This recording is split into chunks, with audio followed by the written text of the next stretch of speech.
if you're going to hone a skill while you're playing, what skill do you think that should be? Networking. Like being able to build relationships with people, right? And learn about what makes them tick. That's so like, it's a regret I have. Like you said, the parents of the people I went to school with were wildly successful. I never sat, on Sunday morning being hungover with them and asked them like, hey, what do you do? How'd you get there? What do you like about it? What do you not like about it? Like that skill to like get people talking about themselves and like understanding how they operate.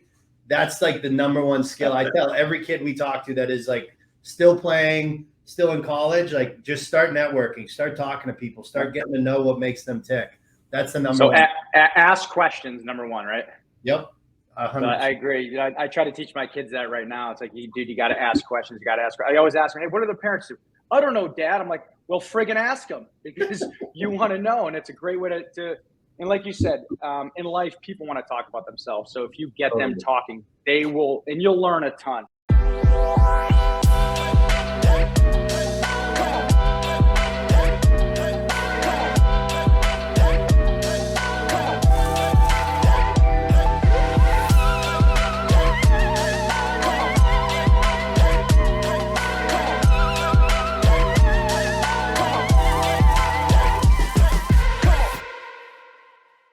All right, we got Tom Mealy, JR Butler. What's up, fellas? How we doing, boys? Good morning. Very good, very good. Welcome to Pucks to Properties. Obviously, it's a podcast that we have from obviously the locker room to business to real estate to all kind of stuff. We have an incredible guest, JR Butler. He's got a bunch of different stories that he's going to be telling us, some ups, some downs, overcoming adversity, etc. But before we get rocking and rolling, Tom Mealy. Yes, sir. That's why we do this podcast, brother. Everything you just mentioned. We do this to give back to the game and to help idiots like us, 15, 20 years out of being retired, light at the end of the tunnel, whether it be in real estate, whether it be in business, whether it be in marketing, any type of sales, just giving back to the game that was so good to us for so long and creating a platform that I wish existed when I was playing. And, talking to people and having an outlet on what the fuck is next and basically helping guys, make that transition and then make that next step and shake the identity of what they were for so long and to create something new and live a very happy and successful life. That's why we do this. Love it. Couldn't say it any better. And obviously, to add to that, Tom, it's everyone goes through a different transition. We live all our lives, and JR, I read your bio there, and it all has to do with we grew up with our identity is hockey, right? And we don't know. Everyone goes through the same shift. I don't care who you are. If you're, probably Wayne Gretzky went through this. The best of the best goes through kind of a transition when you're coming to the end, and our whole identity was caught in tied up in the hockey. So I'm in Arizona right now, Tom, just so you know. Nice pool out there. I'm an Airbnb. So I'll be flying back to Connecticut. I was on a podcast, Real Estate Disruptors, yesterday. So I want to thank my buddy Steve Trang for having me. So anyway, with that being said, JR, you have a incredible story. We'll hand it off to you, and we'll run with it. You have family members that your dad was a very successful coach. I played in Worcester. I don't know if you know that. I was a Worcester Ice Cap back in the day, JR. I love Worcester, dude. I was one of the people that this is before it was obviously nice. Back in the day, it wasn't as nice as it is now. So anyway, give your story, your family history, all that kind of good stuff. We had a lot of fun with the Ice Cats back in the day, man. Funky Murphy, Sunday night, Shrewsbury Street, can't beat it. So I'm a Worcester kid for all intents and purposes. I'm actually originally from Marlborough, Massachusetts, where the New England Sports Center is, biggest rink in the world. I grew up a mile up the street, but us Central Mass kids, we all consider ourselves Worcester kids. Like you said, my father was a coach. I was on skates before I could walk. I'm the oldest of three boys. We all played hockey. For better or worse, I grew up in a high school hockey locker room because my dad was a high school hockey coach, which anybody who knows me just says that explains a lot about who I am. And I was not the most talented player, without a doubt. I had to really work really, really hard to get to the level I did. I really didn't come out of my shell until I was like 15, 16 years old. I was playing public high school hockey, and I got the opportunity to go to Cushing Academy, which was like unbelievable. I played. Who was your coach? Coach Jacobs was the coach when I was there. Yep. And our assistant coach. So my sophomore year, Chris Bork came to Cushing, and Ray was my D coach, which is wild. That sucks, huh? Yeah. I remember I came home over Christmas break. We had practice, and I told my dad, this is like literally 6 months after he won the cup in Colorado.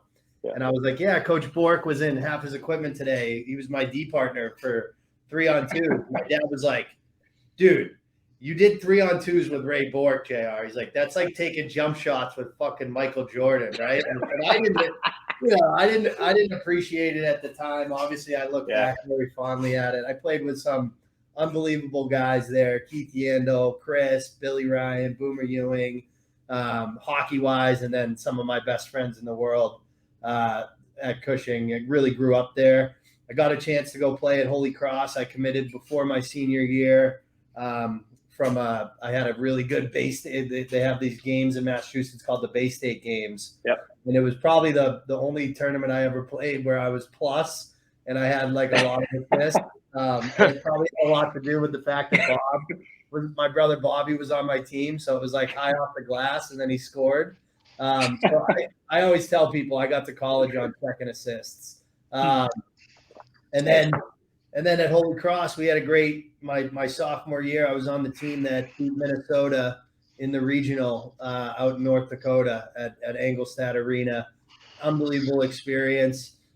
We won the Atlantic Hockey, and then from there it was kind of I went a little sideways personally. Like went down a dark path from like a drugs and alcohol perspective. Got out of the game of hockey and struggled, like you said, with the transition was brutal for me. I was a hockey player my entire life, and then one day I couldn't say that anymore, and I didn't know what to say, and I didn't know who I was.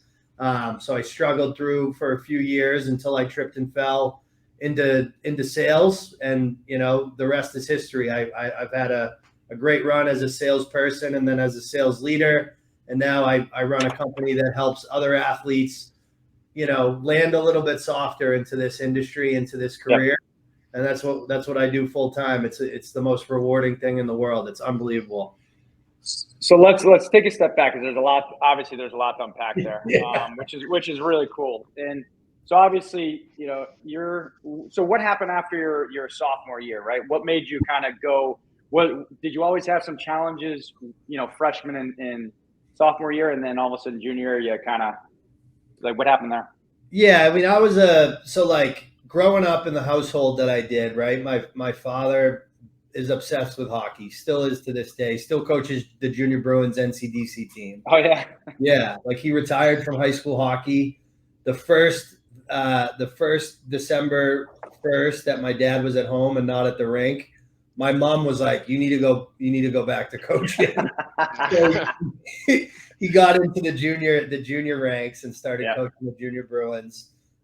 But growing up as the older brother with a younger brother who, like, candidly, Bobby, I asked my dad's a hockey guy. I said, when did you know Bob was going to play in the NHL? And he's like, I knew when he was 7, and I just didn't want to fuck it up. Like and my dad was young, like he's only 30 years old at the time. Yeah. So like, there's no book that says like, hey, this is how you need to deal with these kids, and they're different, right? And so I think like I really struggled with him and my brother's relationship. So I was always attention seeking, and I always had the gift of gab. Like I'm pretty good about being the center of attention, and the only way I could do that in the hockey world was chasing girls, being the party animal. I was a locker room guy. I was like, anybody who ever played with me will tell you I was a locker room. We would have gotten along very well in the locker room. Yeah. So like at Holy Cross, they used to do kangaroo court, and then they would do butts court. So it was like everybody went, and then I had to get up. I put $20 in the helmet, and I had to tell stories from like Sunday night all the way to Sunday morning. And that was like while I was still on the team freshman, sophomore year. So then when we beat Minnesota, it was interesting. Like Holy Cross, Atlantic hockey, great school, great academic institution, decent hockey, Division I hockey. But like the kids that go there, we're not BC kids. Like we don't go to the locker room in the middle of the day to tape our sticks. Like my brother's obsessed with the game. Like I love hockey. So it's not to make the NHL. It's more to go to school and hockey secondary. Yeah, I get it. I was a BU guy, so that was to go to the NHL. It wasn't to go to school. So right, exactly. That's a great example. BU, BC, right? And then we beat Minnesota. And we went in to get like our end of year meeting to get our rings, and our coach gave me the lifting schedule for the spring. And it was like 6 days a week, like 3 hours a day. And I was like, and this is not what Holy Cross was like. It was not like that before we won that game. Yep. And I was like, coach, he gave me the ring, and I was like, I think this is like all I really need. And I told him, I'm like, I don't think I was like, I don't think I'm going to play next year. Like, I handed the schedule back to him. And actually, like, we had 11 kids in my class, and only 5 finished still on the team at the end of the 4 years. So like, we had a rough run there, because I think there was and he ended up actually going to coach at BU, which I think was a better fit for him. Who was that? Who was the coach? Paul Pearl. Okay, gotcha. Yep. Yeah, and he actually coaches Cushing now, believe it or not. He does, yeah, that's right. Which is funny. But yeah, so like that was kind of like, that was the end of my run for hockey. Gotcha. And then after that, so your run came, obviously you went through some dark spots. What made you jump into sales? The reason why we ask is because, you look at a lot of hockey players, and they are literally, they're the perfect avatar to jump into sales. So whether it's real estate sales, and we'll get to real estate because obviously this puck for properties. You have properties as well, but let's stay a little bit on this path, this side. So what made you kind of gravitate towards sales? Like in what actually, the cloud lifted, right? You went through drugs, alcohol. Like how did you get out of that to then jump into sales? So candidly, like I didn't, like, I wasn't searching it out. I just wanted to make a lot of money. Like that was it. Like that, like when I got out of Holy Cross, I had buddies. Holy Cross is a legacy school. A lot of kids born on third base and think they hit a triple.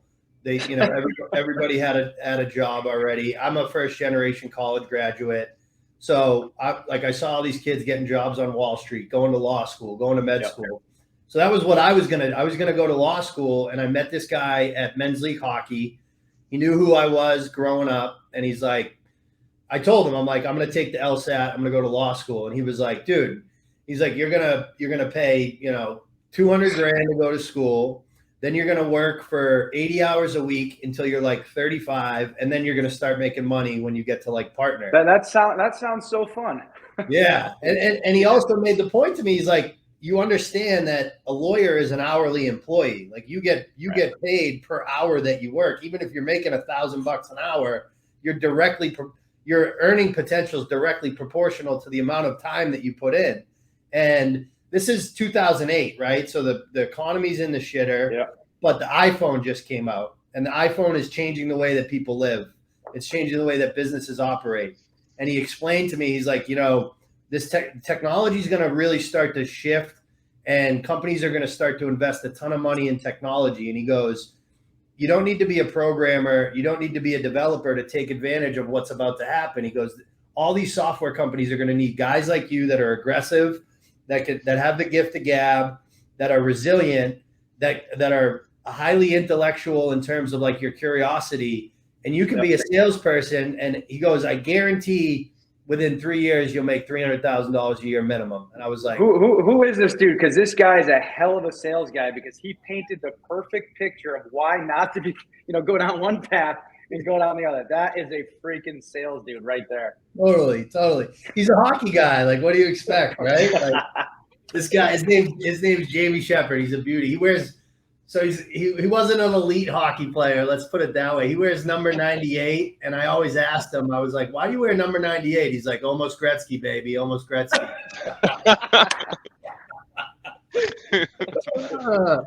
But yeah, dude. And that, what I will tell you though, is like, once I did it, he gave me like a summer internship before I was going to take the LSAT. And I went in the third day I was in the office. I went into his office and I was like, I want to go full time. This is what I want to do the rest of my career. So I knew like very quickly, like, okay, this is a huge opportunity and this is something that I can really, really excel at. So it came pretty quick once I got into it. Nice. And then, so what was the start look like? You know, because when I first started real estate, dude, I door knocked. When I retired from hockey, I went from 10 a.m. to 3 p.m. Monday through Friday. I door knocked on people that were losing their house, and I knew shit about real estate, dude. So I was like, I got one guy brought me into his company. He's like, dude, here's a list of people and here's a script. Go get them. I'm like, what the fuck do I do now? But then you figured it out. I got some mentoring from him. So what happened with you? How did that work? He came into my cubicle. He gave me a Boston Business Journal, and he plugged in a phone, and he goes, call these companies. And I was like, well, what do we do? He was like, look at the fucking website, figure it out. And and like to your point though, I was surrounded by other sales. There were like my job, my initial entry-level sales job was to set meetings for the salespeople. I was really like a prospector. My job was to set meetings. So these guys were like, all right, we got to make this kid successful, because if we make this kid successful, we're going to make more money. Yep. So these dudes, and there was a female too. They all took me under their wing, and like I got to know them, and they all drove really nice cars, lived in really nice houses, and I'm like, I'm smarter than these people, right? I'm just as smart. I know I can work harder than them. So that I was a sponge, dude. Like anything they told me, I would try it. If it didn't work, I'd try something else. And it was just like, kind of like, basically just figuring it out like you did, Bob, like, just like, constant repetition until I figured it out. But I knew like, at the end of the day, if I could handle people telling me no and just keep coming back the next day with the same vigor and conviction, I was going to work my way to the yeses, and it was going to start to come. And technology is complex, and understanding how businesses operate is hard, but it's all about repetition. The more I heard people ask questions, I would ask the same questions. Even if I didn't know what the hell I was saying, I knew these people were asking them, so I knew I was right. So initially you just become like a parrot a little bit, and then you start to learn from being a parrot. And that's how I did it. So let me ask you, Craig, this is kind of a side comment, right? Because I was the youngest of three boys, and I was a locker room guy, dude. I was hanging out with my brothers. My middle brother was in the NHL he's a number 4 in the world draft pick. He's a scout now. So he was, played in the NHL for a long time. And so I was exactly like you. So what, if you break it down, what did you learn in college first and foremost? Like, do you think your 4 years in college did anything for you in the business world, or do you think the locker room helped you more because you were more of a, vocal individual in the locker room? I mean, listen, I think academically, like I did as little as I possibly could to get by, and like, C's get degrees, right? Like, let's be honest. I think like in a liberal arts school, like you learn how to critically think a little bit. And I do think you learn how to write. Like my writing is super important in terms of writing. That's actually funny. We have to. You could read, you could write. It's a great college experience. 42 grand a year. In the dive bar right underneath the highway is a fantastic bar. Keep going. Sorry. But I think you're right. Like locker room, but like socially, like I learned how to interact with people socially in a way that was super meaningful and is still meaningful to this day, especially like being a local kid at Holy Cross with, from a blue collar family, being surrounded by, Fairfield County, Connecticut people, Long Island kids, like it's a different pedigree of like lifestyle and human being there.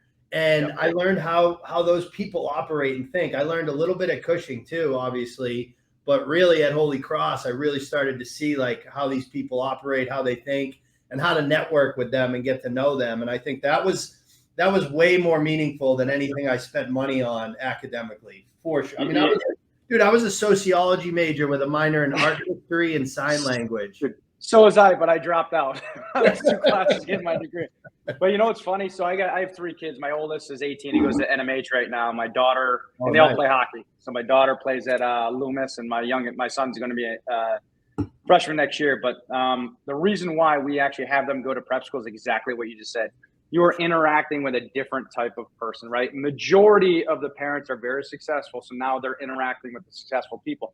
And I look at college, dude. I'll be honest, I don't give a shit if my kids went to college or not, except you want them interacting with the individuals that you're just saying. So you put that perfectly, and I agree 100% because what they teach in college right now, dude. I didn't get anything out of college. I got the social, side of it, right? Obviously, playing hockey there, you get the you're playing with the best in the world, et cetera, et cetera. So I think that is a huge takeaway. But I know a lot of people look at education different. I look at it as, dude, you know what? We can work our asses off and make money. That's the way I look at it. But the network obviously helps you. Yeah, I think I grew up with certain limiting beliefs, right? Like I'm gonna be a firefighter. I'm gonna be whatever. And I think when I met these kids and how they thought and what they thought they could achieve, and I'm like, you think you can do that? You can be a CEO?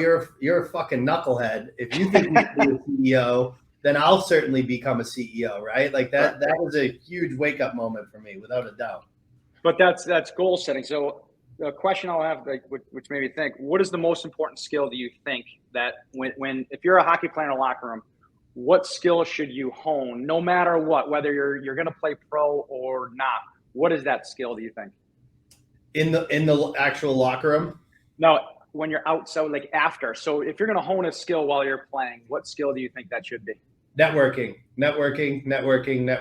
Like being able to build relationships with people, right? And learn about what makes them tick. That's so like, it's a regret I have. Like you said, the parents of the people I went to school with were wildly successful. I never sat, on Sunday morning being hungover with them and asked them like, hey, what do you do? How'd you get there? What do you like about it? What do you not like about it? Like that skill to like get people talking about themselves and like understanding how they operate. That's like the number one skill. I tell every kid we talk to that is like still playing, still in college, like just start networking, start talking to people, start getting to know what makes them tick. That's the number one. So ask questions, number one, right? Yep. I agree. I try to teach my kids that right now. It's like, dude, you got to ask questions. You got to ask. I always ask them, hey, what do the parents do? I don't know, Dad. I'm like, well, friggin' ask them because you want to know. And it's a great way to and like you said, in life, people want to talk about themselves. So if you get them talking, they will, and you'll learn a ton. The other thing, along with networking, what do you think about communication? So like the type of communication skills that you have coming out, what do you think about that? I think it's super important, right? Like being able to, like we always joke around, like you should be able to talk to the janitor the same way you can talk to the CEO, right? Yep. Being able to have a conversation with anybody on their level about what they care about, that's so important. And I think as athletes, you get to do that because everyone in the locker room comes from a super diverse background. So you start getting that tool set at like 11, 12 years old, which makes the athletic experience super valuable. Especially when you're a wise ass in the locker room, right? Yeah, exactly. No, but you said something that's important. You said, you quoted, you care about, right? Because if you care about the CEO, you care about the coach, you care about the janitor, I think that is an extremely important part. You said it, you probably didn't even know you said it, but you have to care about people. You care about people, dude, you're going to win in the end. Do you agree? Mm-hmm. 100%. Yep. So, Tom, what do you got? I could go on all day long. This is the easiest episode we've ever done. We're 22 minutes in. I haven't said a word yet. I just looked at the clock. I'm like, this is the most conversation. Like, this is very, very this conversation. Yeah, but look, I'm not gonna point out any names, but look at the difference between different avenues of real estate and business that people we've had on the show and whatnot. So anyway, takeaways from that enlightening conversation you two just had. So I wanted to talk about your relationship growing up with your dad and your brother and all that stuff. Obviously, Bobby being a name. You made a comment, played in the NHL, played in the Olympics. Now he's 36-year-old playing in the Coast. And I wanted to know, was that you being sarcastic? Was that you trying to let guys know like there should be a time when, you know, enough's enough? Or is he playing home games? Like what's going on right now? Like that's kind of, because I talk to my age group that's still playing, and a lot of them say to me, they're like, I'm playing out of fear because they don't know what to do next. And I feel that a lot of guys that are and I'm not saying Bobby's still hanging on. The guy made a fucking ton of money. I got a great story about him. I'll tell you in a second. But he don't even know it. He doesn't know me. I'm a pigeon. Anyway, we'll get into that in a second. But, you know, I think why we do this show is kind of to help guys get past that, like holding on by a thread, making $1,000 a week, playing in the coast. Like at some point you have to, I don't want to say face reality, but you know, why Bob and I started this is to kind of nudge him along and say, you know, dude, like it's okay. Like we got you. There's people like us and people like JR and people like Bob that want to help you make that shift into the next stage of life. And you don't have to be, you can be vulnerable. You don't have to be, you know, that hard ass hockey player that, you know, doesn't want to ask questions and thinks they have it all figured out, and allow yourself to be vulnerable and take the leap and have the mindset of knowing that you're going to be okay, because there's guys like us that want to help you. So I just want to touch on that, not specifically, you know, Bobby, but just the guys you work with in general. Yeah, I mean, I think like as you start getting older into your, you know, your late 20s, your 30s, and you're playing in those like lower level leagues. Bob is he's an interesting study because he did retire. He retired for a full year and a half. Got a call last January from the Worcester Railers being like, they had a bunch of guys out for COVID, and he knew the captain of the team as a kid we grew up playing with, Jordan Smotherman. And Jordan was like, Bob, can you play a few games? And Bob had like 11 points in 3 games, right? Like, so like he still had it. And he only played home games, and then he signed a full season contract this year because of the success he had. The other thing I think with Bob specifically, though, he's got an 8-year-old and a 6-year-old. And I think he wants them to see him as a professional hockey player and like how he carries himself, because they're both very good hockey players. And I think part of that is like, he's local. He's playing in our hometown. They get to see how he takes naps, how he eats, how he takes care of himself. That's a big part of what he's doing. But the other big part is what you're talking about, Tom. My brother is very, very scared about what's next. He has no idea what to do. He's not going to go the sales route. So it's like, and that wasn't a knock on him or anything like that. It's literally me asking the question, like, you know, I mean, he's got 2 young children and it's still going. Yeah. And I'm not saying there's anything wrong with that, but I see the trend. Totally. And I think what those guys go through is like, you get to a certain point and you're like, well, now I'm so far behind. What am I going to like? Now they understand, I think, inherently that they are going to have to take a step back in some way or another. Maybe in most cases, it's not financially, which that's like the best conversations I have is I explain the entry-level sales package that they get in our industry. And they're like, wait, that's like twice as much as I make right now in the SPHL. And I'm like, yeah, I know. Like, and I always tell guys, I'm like, hey, if someone's going to pay you to play, keep playing. But when you're ready, you can step into this thing and you have all these guys. Nobody is telling these guys the intangible characteristics that they have that make them extremely marketable in corporate America, right? Most people, when they fail, they quit. Athletes, hockey players, we lose games, at least half our games. We get injured all the time. We get cut from teams. And the next day we're in the gym, we're shooting pucks, we're working out, we're skating. Right. So that resiliency thing is huge. The competitive, like that competitive edge that like really you hate to lose. Like everybody loves to win, but not a lot of people fucking hate to lose. Like I hate to fucking lose. And that's because of sports, right? Like the ability to take constructive criticism and not let it affect your confidence, right? The coachability factor. that's athletes have that in spades. Hockey players have it more than anybody because our coaches are typically assholes to us. But we can take that, and it's like, all right, he's just trying to make me better. That's all he's trying to do, right? And I just think the general like growth mindset. So like, I think these athletes should be being told this as much as humanly possible so that they don't have that like fear of like, the only thing that I can do is play hockey, because it's like, no, dude, you can do anything because you played hockey, right? Yeah, and nobody is telling them that, right? You guys are doing this, and it's awesome because these guys need to understand that the second that they are ready, the second they want to make that transition, there's thousands of people across the United States and Canada that will hire them in a second simply because they understand those intangible characteristics inherently. And that's what I spend all day talking to athletes about.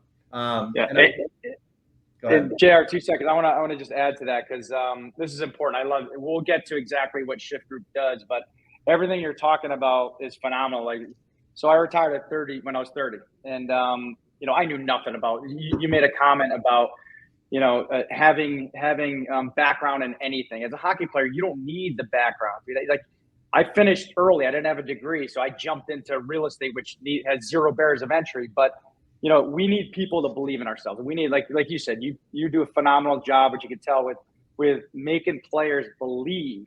Right? We believe when we play, but it's believing when we're done playing that whatever avenue we jump into, that we can do it. Especially sales, dude. Let's call it what it is. I guarantee, having you as a mentor, coach, right, as a leader, I'm gonna fucking run through the wall for you.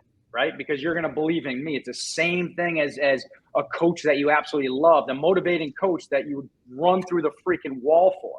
So it's the same concept. So with that being said, we'll talk a little bit about ShiftGroup and exactly like what that is, and then how I know you touched a little bit upon it, but how you actually, help players and whether it's hockey players or other athletes. It's like the business is like it's a cheat code. Like, we have a cheat code in the staffing. We're a staffing and recruiting firm, right? Like, that's our business model. But what we do is we decided we want to focus on people that we already know are elite, right? When you look at high school sports, only 7% of high school athletes go on to play college, and only 2% of those athletes go on to play professionally. Like, these people that we focus on, and the guys that you're talking to, your audience, they need to understand that they are elite. And like, being elite in sports means you can be elite in anything because you have traits that nobody else has. You have a passion for excellence when it comes to skills, behaviors, and processes. You have the ability to practice those things with intention, and you have an ability to take that practice to pursue goals. Now, you take those 3 things, passion for excellence, practicing with intention, and pursuit of goals, and you want to be a 3rd grade teacher, and you apply those to that, you're going to be the best fucking 3rd grade teacher in the country. Right. Definitely. So that's what we do is we try to bottle up those traits, and we try to focus it on this industry that's growing like crazy right now. It's B2B technology sales, but we want to get into all B2B sales. So we want to get into medical device. We want to get into insurance. We want to get into financial services, commercial real estate. And we just want to take these traits that they already have. We train them like on the tactical shit, right? Like, this is how you write a cold email. This is how you research an account before you make a cold call. This is how you do discovery and qualification of a lead. This is how you have operational excellence. Like, this is how you structure your week, your month, your quarter, your year. We give them those tactical skills, and we know that they have the behaviors to get good at those things. So we just got to teach them to them. And then we put them in front of, we have 150 companies across the United States, all fast growth technology companies that pay us because they want to hire these people. Mm-hmm. So the athletes don't pay $1 for anything. They don't sign anything. They can use our training and go get another job. We don't care because we know they'll send us their teammates, and the companies they go work for will come find us and want to hire more people like them. So the business model is sick. Like, we don't have to charge people anything on the front end, and the companies pay us a premium because they know we have elite human beings with us. So let me just ask a question, because this is it's kind of funny. So I have a staffing company out of the Philippines. So, and we train, it's on the real estate side and the medical side, but it's staffing, right? It's not sales side at all. So it's pretty interesting. You said something that in a business model, I love looking at different business models, and I've never heard a staffing and recruiting company that actually offered free training and allowing, professionals to, jump in and training, use your training. The whole concept, it's give before you get, right? Which is that's a phenomenal model, because you could, get in with a PHPA and just say, hey, we're going to look to give free training to get them on this path. So it's one of the things Tom and I we're looking to do on the real estate side. So it's the same kind of concept. I absolutely love that, dude, because, you got 150 companies that you're working with. For me, you guys are going to be highly successful because of the leadership and the model that you guys have. So, yeah. I think that's really freaking cool, dude. Really cool. Yeah, and we've tried with the PHPA. That's a different episode we can talk different about. Story. All right. Yeah, and again, I know it's hard to break in. Like I understand that, because it's there's a lot of stuff that's it is tough to break into. But we work directly with the SPHL. Like, we have a partnership with them. Yesterday, I was at the Major League Soccer Players Association down in Bethesda, Maryland, presenting to a bunch of players. So, like, we do work directly with a lot of players associations. So you're right on, dude. It's a no-brainer. Love it. Tom, I know you got a couple more questions. I know we're coming to 35 minutes. I want to hear the Bobby story, Tom. Oh, yeah, let's hear that. Let's hear that. No, I mean, it's nothing crazy. We were at, where was it? It was 2015. My brother and I were in Oklahoma City training camp. And the 2 exhibition games before we both got cut, surprise, surprise, we're in San Antonio. Bobby just got sent down from Florida. And it's me, my brother on the same line, and lo and behold, we scored the only goal of the game. No big deal. And Bobby's a center, my brother's a center. He's like, I lost the draw. No, I won the draw in the defensive zone. Bobby pushed me out of the way on the face-off dot, went and got the puck in the corner. I sprinted after him. He stiff-armed me with one arm. Drove the goal line and shelved it and scored. And he's like, that was the moment I realized I will never play higher than the coast. And then after that, we both got cut. He was in the SP the rest of his career, played in the coast a little bit, and that's the end of the story. But it was just funny because he's like, for some reason, that moment made me realize I will never play a game in the American League. So, he did that to me when I was like 10, and I realized I wasn't gonna. No, but all kidding aside, but I do have a question about your business model and basically recruiting and staffing and all that stuff. Let's talk after that. Tom, let's talk about real estate too. We've got some real estate.